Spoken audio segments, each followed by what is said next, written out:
Hello everybody, my name's Ryan and this is my 3-minute long video explaining one of the Massachusetts curriculum frameworks.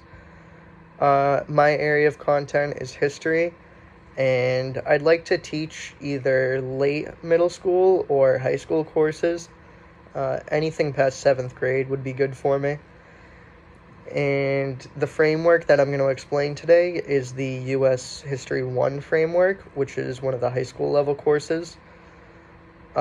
The course goes into detail on the causes of the American Revolution, as well as some of the events of our early republic. The course also goes into detail on the American society both before and after the Civil War, as well as we talk about mass industrialization and mass immigration from other parts of the world. And finally, the course ends us with examining the role of America during World War I. And it's worth noting that throughout most of these topics, we're going to explain some of the social justice demands that our country was facing. It's not only important to learn that part of history, but I think it's important for students to know where our country, how far our country has come during this time, as well as what we can still improve on. And the lesson plan that I hope to follow during my teaching would be to provide students with a study guide that they can use while I present a PowerPoint on our various topics. Usually it would be something that they could just kind of follow along with me and fill in.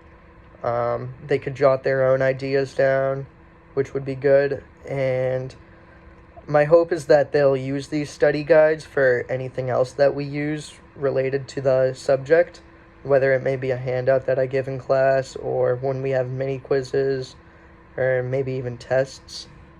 So for homework, I don't really plan on assigning too much. We may have an occasional project here or there, just as it's required in most cases. There may be a couple readings that I'll give students if they seem to be struggling with the topic.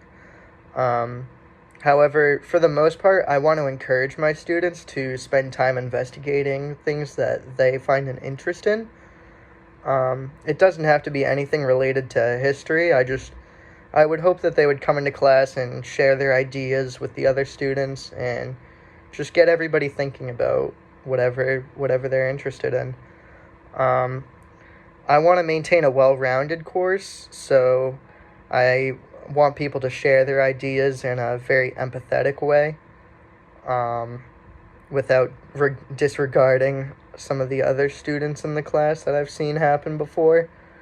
And I think it will be good because it will really engage them in understanding how the world we live in works, and I think it will better prepare them for the life ahead of them. Thank you for your time, and I hope to be teaching y'all.